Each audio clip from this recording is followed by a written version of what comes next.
Dear friends, আজি আকৌ আমি ডিএলএডৰ কুৱেশ্যন পেপাৰটো আলোচনা কৰিম।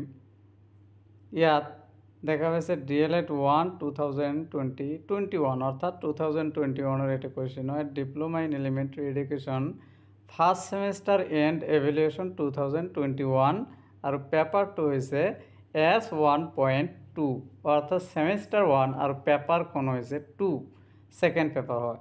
এইটোৰ নামটো আছিল early childhood care and education. এইখিনিৰ আমি কুৱেশ্যনবিলাক দেখিম আৰু এই কুৱেশ্যনবিলাকৰ পৰা কিন্তু বহুত কমন কুৱেশ্যন থাকে আৰু এইটো দেখিলে আপোনালোকৰ এটা ধাৰণা আহি যাব যে কুৱেশ্যনবিলাক আচলতে কেনেধৰণৰ আহে। ইয়াত প্ৰথম কুৱেশ্যনটো আছে চমু উত্তৰ দিয়া ৰাইট শ্বৰ্ট আনচাৰ্ছ। প্ৰাক শৈশৱ যতন আৰু শিক্ষাৰ এটা উদ্দেশ্য লিখা অৰ্থাৎ right and objective of ECCE early childhood care and education. এইটো ECCEর ফুল ফর্মটা হয়েছে early childhood care and education. এইটাও কিন্তু পরীক্ষাত আহি থাকে ফুল ফর্মটো লিখিবলৈ। নাও কোয়েশ্চন নাম্বার বি, প্রতিপালন কি, what is nurture. Question number C, বিকাশৰ খুঁটি কি অৰ্থাৎ বিকাশৰ what is the development milestone. সমতাপূৰ্ণ পাঠ্যক্ৰম কি, হোয়াট ইজ ব্যালেন্স কাৰিকুলাম। প্ৰাক শৈশৱ শিক্ষাৰ দুটা প্ৰত্যাহ্বান উল্লেখ কৰা, mention two challenges of ECCE অর্থাৎ that is early childhood care and education. চমুটকা লেখা write short note any one.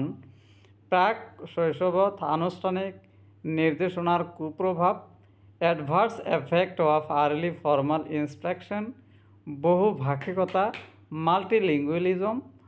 নাও কোয়েশ্চন নাম্বাৰ 4, প্ৰাক শৈশৱ শিক্ষাত খেলৰ গুৰুত্ব সম্পৰ্কে আলোচনা কৰা।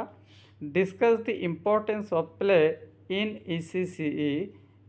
কোয়েশ্চন নাম্বাৰ 5, প্ৰাক শিক্ষা আৰু প্ৰাক শৈশৱ যতন আৰু শিক্ষাৰ মাজত এক ওতপ্ৰোত সম্পৰ্ক আছে, বাক্যশাৰীৰ সমাৰ্থতা নিৰ্ণয় কৰা। There is a close relationship between primary education and ECCE. Justify the statement. Now, page number 2, question number 6. প্ৰাক শৈশৱ যতন আৰু শিক্ষাৰ কাৰ্যসূচী পৰিকল্পনাৰ তিনিটা নীতি লিখা। 3 number, write 3 principles in planning ECCE program. Now, question number 7. প্ৰাক শৈশৱ শিক্ষাৰ গুৰুত্ব সম্পৰ্কে তোমাৰ মতামত যুক্তি সহকাৰে প্ৰতিপন্ন কৰা। Give your opinion with justification about the importance of ECCE. Now, question number 8. মান নিৰূপণৰ সংজ্ঞা দিয়া। প্ৰাক শৈশৱ যতন আৰু শিক্ষাৰ মান নিৰূপণ কেনেকৈ অন্য শ্ৰেণীতকৈ পৃথক উদাহৰণসহ বৰ্ণনা কৰা। Define assessments.